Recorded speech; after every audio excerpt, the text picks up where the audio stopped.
तर एकंदरीतच आपण पाहतोय की सगळ्यात महत्त्वाच्या चर्चेनं आपण न्यूज प्लॅनेटची आज सुरुवात केलेली होती की बीडमधील मस्साजोग प्रकरण या संदर्भात बोलण्यासाठी संतोष देशमुख यांचे बंधू स्वतः आपल्यासोबत यावेळेला जोडले गेलेले आहेत आणि आपण थेट त्यांच्याकडे जाऊयात।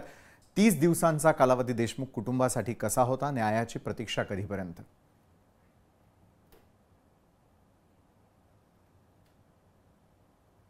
आपल्याला माझा आवाज येतोय?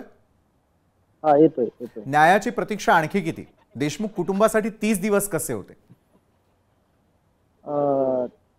30 दिवसातले पहिले 10-15 दिवस तर असं होतं की कुटुंबाला, गावाला, समाजाला काहीच कळत नव्हतं की काय चाललंय, कोण येतंय, कोण काय करायलंय। सगळे लोक येत होते, सगळे आधार देत होते, कुटुंबाला कुठंतरी उभं राहावं ह्यासाठी प्रयत्न करत होते। बरोबर। त्या सगळ्यांनी खूप प्रामाणिक आम्हाला साथ दिली, त्याच्यानंतर पण आतापर्यंत साथ देत आहेत।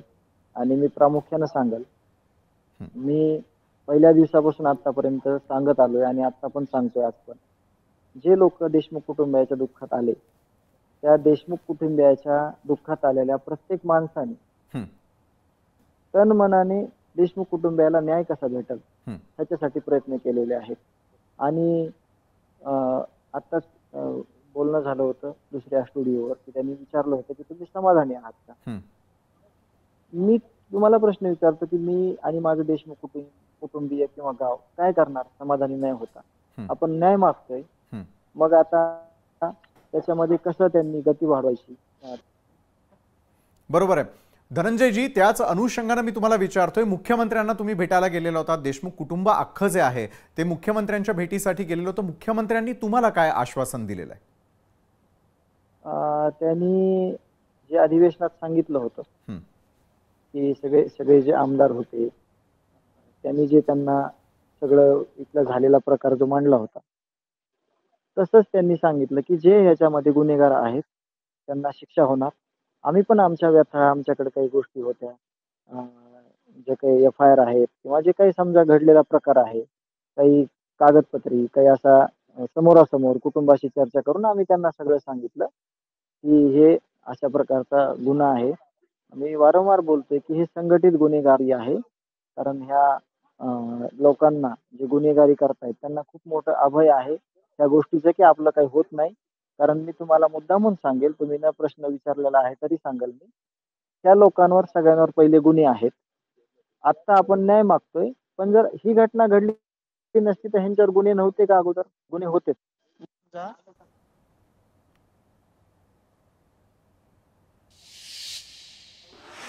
खरंच न्याय द्यायचा आणि असं नाही न्याय द्यायचा तर असं ठीक आहे का? तुम्ही मला सांगा। बरोबर आहे, न्यायाची प्रतीक्षा आहे, म्हणूनच आज तुम्ही लोकशाही मराठीवरती आहात, तमाम महाराष्ट्रातली जनता पाहतीये आणि याच प्रश्नांची उत्तरं शोधण्याचा आपण न्यूज प्लॅनेटच्या माध्यमातून प्रयत्न करतो आहोत। पोलीस असतील, त्याचबरोबर अनेक राजकारणी नेते मंडळी यामध्ये समाविष्ट असल्याचं पाहायला मिळतं। अगदी अंजली दमानियांनी देखील येऊन याचा पाठपुरावा केल्याचा आपण पाहिलं तर दुसरीकडे थेटपणे वाल्मिक कराड यांच्या अटकेनंतर पुढे काय, हा प्रश्न जो आहे त्याचं उत्तर देशमुख कुटुंबियांना तरी सापडतंय का? आम्हाला अपेक्षा आहे एवढी की हे जे कोणी कटकारस्थान केलंय ह्याच्यात ज्यांनी अभय दिलंय ह्या लोकांना करायला हे करा। कारण का तुम्ही सांगा मला, आपण प्रत्येक गोष्ट कुटुंबाला विचारतो, मी शेतात जाऊ का, मी गावाला जाऊ का, मी तालुक्याला जाऊ का, मी इथं आहे तिथं आहे, तसं ह्यांनी कोणाला तरी विचारलेलंच ना हे करताना। जीव घ्यायचा आहे, जीव घ्यायचा आहे, असं नाही की थोडं मारहाण करायची, थोडी भीती दाखवायची, माफी मागून घ्यायची, असं नाही। त्या गोष्टी सगळ्या ज्या केल्यात त्याच्या मागं खरंच खूप मोठी ताकद असणार आहे, त्यांनी तशी समजलेली असणार आहे आणि त्यातूनच माझ्या भावाचा, कुटुंबाचा जो आधार होता तो आमचा त्यांनी हिरावून नेलेला आहे। आणि प्रत्येक गुन्हेगाराला ज्यांनी कोणी हे सगळं केलंय, मग मी प्रामुख्याने हे पण बोलत असतो की घटना घडायच्या 4-5 दिवस अगोदर आणि आजपर्यंत सगळ्या गोष्टींचा जे धागेदोरे आहेत, जे जुळवाजुळव आहे ते केलं तर खूप मोठं ह्याच्यामध्ये रॅकेट सगळ्यांना बघायला भेटेल। कारण का रोज नवीन नवीन नावं येत आहेत, तुम्ही पण बघताय, रोज नवीन नाव येत आहे, रोज नवीन काहीतरी मास्टर येत आहे। आणि आज पण मी अजून तुम्हाला एक गोष्ट न विचारलेली सांगतो, कारण हे बोललं पाहिजे, समाजाला कळणार नाही।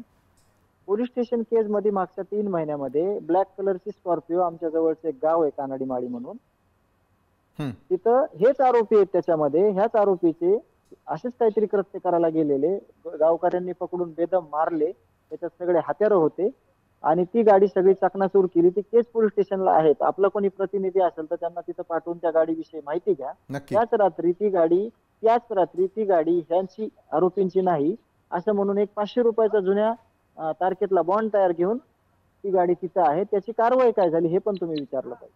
नक्की विचारू. बरं, पण ज्यावेळेला तुम्ही पोलीस ठाण्यामध्ये जात आहात, मुख्यमंत्र्यांची भेट घेताना दिसून आहात, त्या ठिकाणी मिळालेली आश्वासनं त्यावरती तुम्ही समाधानी आहात का?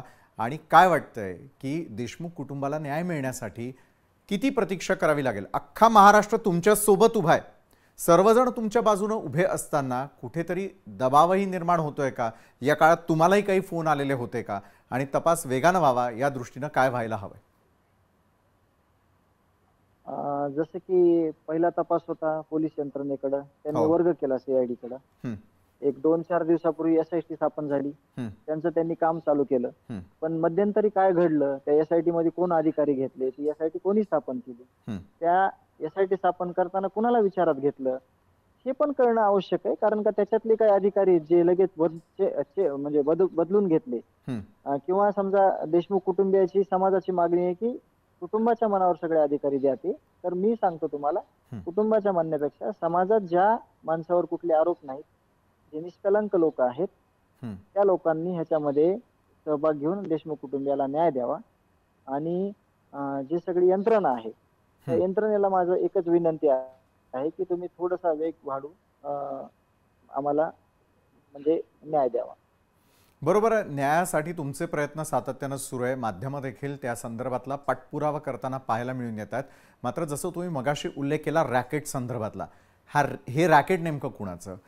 आका आणि त्याचा आका अशा प्रकारचे अनेक उल्लेख जे आहेत ते सुरेश धस यांनी देखील केलेले होते, जे तुमच्या कुटुंबासोबत जाऊन थेट मुख्यमंत्र्यांशी भेटीगाठी देखील झालेल्या होत्या.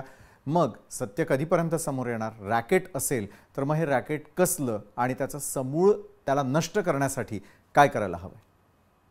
हे सगळे ऑफिशियली पुरावे आहेत. एखाद्या माणसावर किती केस आहेत, आता तुम्ही माझा रेकॉर्ड काढा, माझ्या भावाचा काढा, आमच्यावर कुठलाही गुन्हा नाही, आम्ही कुणावर केलेला नाही. आणि आता तर सगळं समोर आलंय ना की कुणावर किती गुन्हे आहेत. त्याच्यामुळं हे साहजिकच आहे ना, म्हणजे ऑफिशियली हे लोक सगळे गुन्हेगारी प्रवृत्तीचे आहेत हे तर सिद्ध झालंय. तुम्ही पण मला सांगा की हे सिद्ध झालंय का नाही झालं? बरोबर. तर मग ह्याचं जे सगळं स्पष्टीकरण आहे ते पोलीस यंत्रणा, सीआयडी यंत्रणा, जे गृह खात्यातील जिम्मेदार लोक आहेत त्यांनी समाजाला दिलं पाहिजे, असं माझं मत आहे. नक्कीच तुमचं मत तुम्ही मांडलेलं आहे लोकशाही मराठीच्या या प्लॅटफॉर्मवरून आणि न्यूज प्लॅनेटच्या माध्यमातून सातत्याने सर्व घडामोडींचा आम्ही आमचे सर्व सहकारी पाठपुरावा करत राहणार आहोत. मात्र आमच्याही सहवेदना या देशमुख कुटुंबियांच्या सोबत आहेत. धन्यवाद, तुम्ही आमच्यासोबत जोडला गेलात आणि यावरती सविस्तरपणे बोललात त्यासाठी. लोकशाही मराठी ऐका, पहा, जागरूक रहा.